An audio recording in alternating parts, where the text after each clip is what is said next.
Inside Story Uganda, real source of political updates.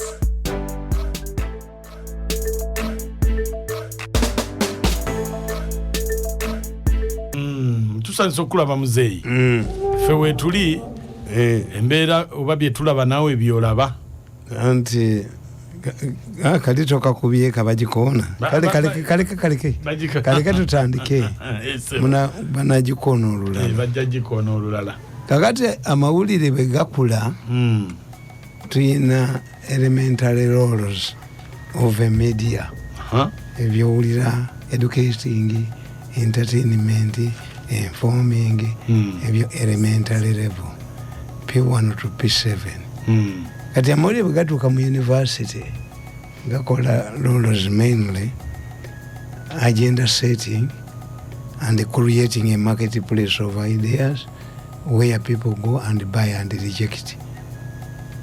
Amawulire ge gategeeza biki ebikulu mu ggwanga ensi esaana kuteesa kuki ne kati gano amawulire agamu mafu ate lwaki gali ku remote tegasobola kusetting agenda and newspapers to send the agenda zino okubeera nga ziri financially stable edited by credible people by intellectuals abasetting agenda. Imagine omuntu akuumye abaana be waka emyaka egi olubatutte mu ssomero ne bajja omuliro. That would be a national crisis. Can I risk another?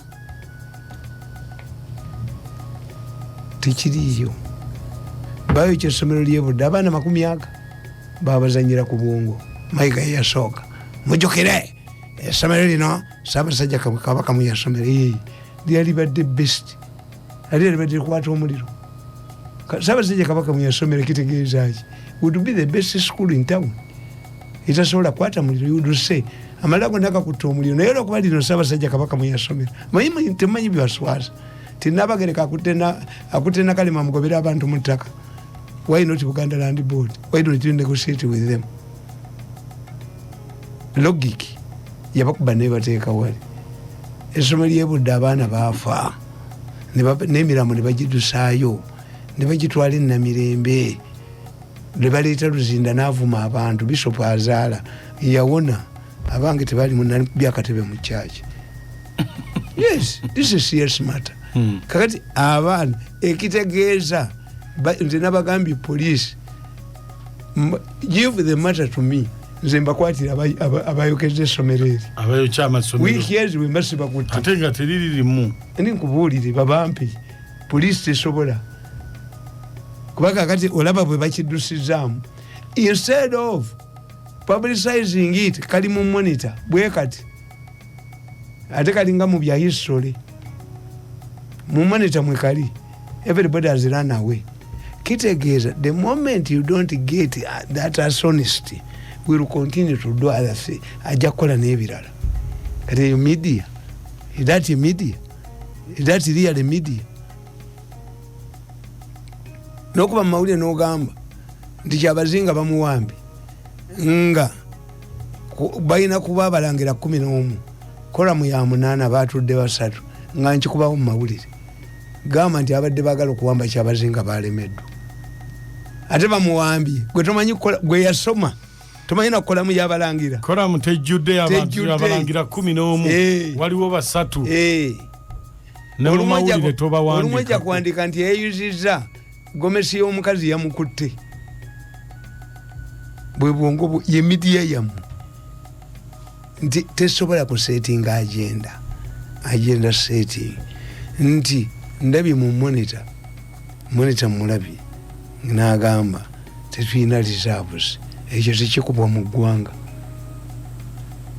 tekiza kuba si mawulire ago ku olupapula olulina interest olunga monitor singa omukazi akuba enduulu nga babbi bakuba olugiro mwami tusabe Katonda tebayitira ku lw'emmanja olutalina sitapuli aba ategeeza ki ate abalagirira gye balina okuyita kakati if somebody who is pressurizing you wants to put you on your knees a newspaper, very prominent newspaper, respected newspaper, amugambye ne reserves temulina tebakwewanirako nga bajja okuteesa ne reserves tebayina. You would say at times kambabulire if you are trained to be a public relations manager, at times don't answer. No. Oli sibuli kyakubuuzizza nti ojja kukyogerako. You say, let me find out. Let me consult. Naye bano abaawo wano tebayinaawo kakiiko. Wabaayo crisis cabinet yonna egenda never. Wabeerayo abagezi kitchen cabinet n'ebungereza baminisita nga bana. When you make it a gallery toyina kyofunamu nti bayina gundi, bayina media center, bayina implementation of the manifesto, bayina gundi, but omwaka mulamba gwaweze nga president ali mu buyinza tewabaddewo yawandiise kantu to commemorate. They have special advisors, they have what on the media X or whatever sentence bajja bazibe bubadduke. They cannot, but ekya Bobi Wine kyalimu. Bobi Wine balaga omwaka emwenyabunya mu supplement a series of articles. Kakati who is in charge, who has more resources? Nti eggwanga kana announce ebyo byobadde ogamba wano nti abakazi musabaasaba nnyo n'abavubuka abafumbo namwe abafumbo ekibalemeseza okukuuma awaka temuyina magezi. Togamba mukazi nti siina ssente azinoonye ewalala n'ova ewaka bane simanyi kyetunali olwaleero. Abasajja bedda baali basajja bagezi. Bw'aba talina ssente, bw'aba alina ssente lweyewola ku dduuka n'amugamba ti ku Monday nzikomyawo era n'azikomyawo kuba ayina. Kati lwatayina ne bwezirirwayo ewiiki ezi aga nti omusajja bulijjo ansasula. This is the wisdom. Nti omusajja Omuganda yageranga mukazi we agenze ku lubimbi naddira engatto ya mukazi we n'agipimako olwayi, naddira gomesi n'agipimako olwayi. Obwana ne bulijjo obuzu tulabye jjajja ng'apima engatto y'olwayi omukazi afumba emyezi 6 talina na 10 mu mpale tasubira ne mugulira ngatto. Ensi n'amaka bifugirwa mu hope. Kwegamba nga amulaze nti kano kempimye ngenze kukulira ngatto. Yes. Toyina 11 mu mpale tuga nti abange oba kale mufumbe kawunga ne bananga abakazi abatufubiranga kawunga ku ssomero kabanga katya tye banenga kawumanga nkakufumbire okalabe masinga okufumba ate kalyoka toga nti tukalidde lwanjala wayoyeza kwate simu ofulumeko ku lubalaza naye musajja gwe onjagazaaki nze miliyoni 2 sizaagala juza sente zange miliyoni 5 omukazi abamugumu taddamu nakuyomba. This is how we rule a country. A country and society are governed by hope. The moment a leader ceases to provide the solutions and the hope to society has lost. Omusajja akyasinza okulimba mu nsi bamuyita Joseph Gobez yali minisita wa Hitler ow'ebyamawulire. Very articulate man. Yategeera nti Germany bagiwangudde nti kati abajasi batuuseewa ti abajasi batuuse MPG n'ayita press conference. Ladies and gentlemen, members of the press, this morning I want to inform you about the progress of the war. We have sent 5 battalion to the west, 7 battalion to the east, 9 battalion nga tewali muserikale yagenzeeyo. Era the Soviet Union, the Red Army entered the Berlin nga abantu tebamanyi. You cannot create a stampede in your family. Nti okubya oluggi lwange nange nenkuba enduulu nze oguma bugumi n'osirika kati ate nze bwenkuba enduulu abaana bakole ki? Omukazi akole ki? Nako ku lubalaza ogambe gwe ennyama yo bangambye embi ngenda kugula walala. Ask yourselves, why is it that intelligence organization in Uganda are fire brigade? They use the fire brigade methods. We all know whenever we have a politics at this hottest point in Kenya, we suffer. What measures do we put in place? Because the NRM believes ndiyo tibera na reserves. Amini yaina reserves za miezi 6. Twaina silos ku but baitale bebazi tuwa ezo zavao. NRM does not believe in West. Ebi byali mu nseko. Learning enseko in scarcity ne gwanga byanjawulo. How can you tell a peasant have a charge when you don't have a charge yourself? If a nation has no charge, where do you get the moral authority to encourage the peasants to have a charge? Amini yaina mafuta ga miezi 6. Kati mwalowoza nti excellent relationship, regionalism, harmonizing issues which ensure inflow of goods and services. That cannot guarantee kubanga amawanga gaina interest zako that change.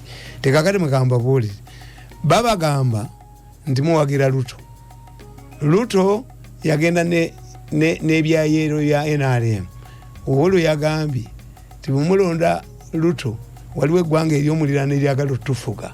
And the Kenyans once they are scared about foreign occupation tebalinga mmwe abasaba nti singa Rwanda etukuba singe Kongo atukubye mwabali babaddeko n'abatanzania ne baba occupyinga bwe bakuba plotting and chapa cheta ko chikanyuka. When you hate a leader, you hate a country.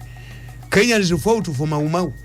Yours is tuchita tute silver platter independence. The others we call it baptism of fire.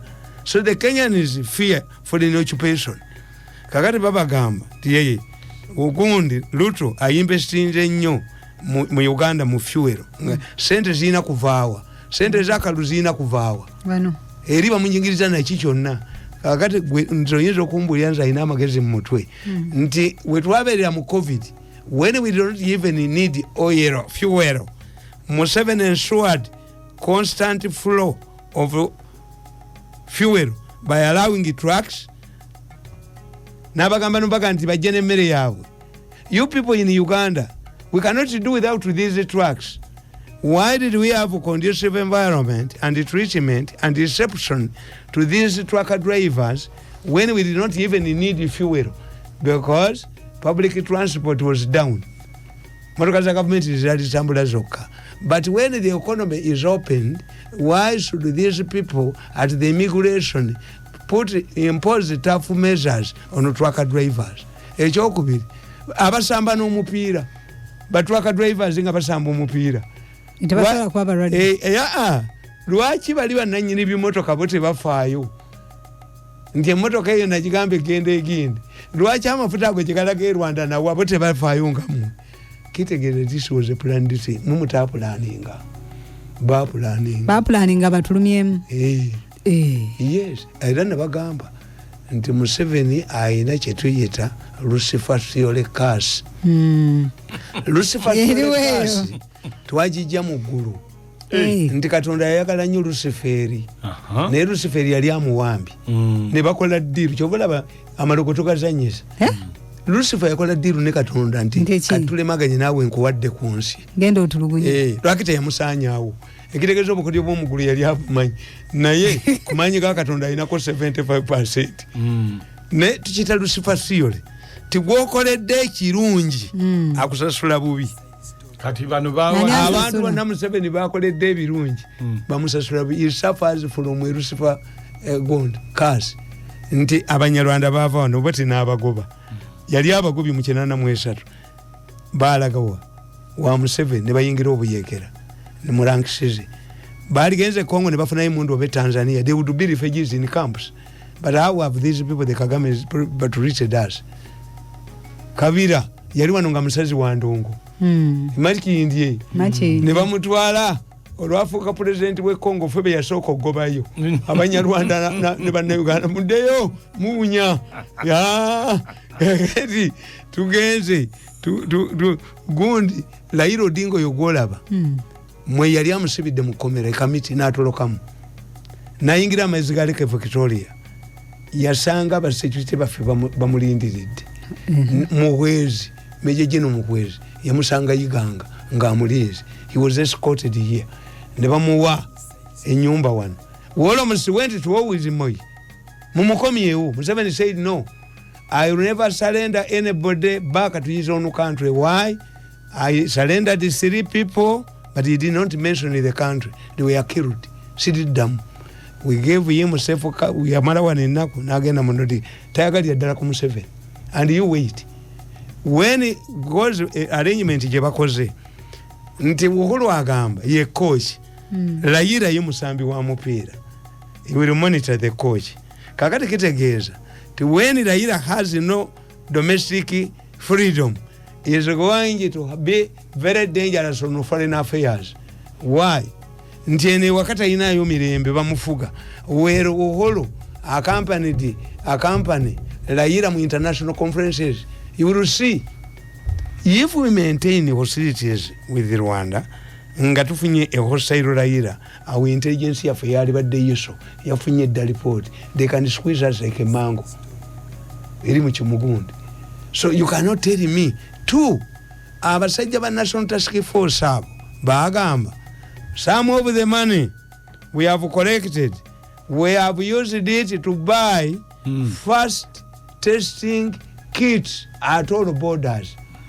If these first testing kits, which work very fast, were bought at the airport, how can you explain this at the border? I'm not an ordinary person. No, I'm not ordinary. Since kubikiriza. Ate mwete mumanyi butulututu. Kajampola nekafuka enjobu. The hostility between Uganda and Kenya has been building. Bagobye ebintu byamu. Bakoze batya. Bano ba minister bavayo kwogera symptoms. No. Something is building up. Which would raise concern to an organized country. Do you believe mwe mwakyusa pipeline ne mujijja Kenya ne mujitwala Tanzania basanyuka? Were they happy? No. Ati mwete munyiga mwemuloza nabala tibanyiga nabaga nti abo Western ambagala nnyo. Why? Tekinensonga wali sente katuzijjewo fe tuzitwale tekinensonga tukukubema uli tukuonone tekinensonga mutukole wetu tukai erojja kujjo tukole tekinensonga bajja genda mu ggulu bataza fo Abaganda tuyina embibi ku mutima munjo yingira naye jukira kye wankola mutebera wa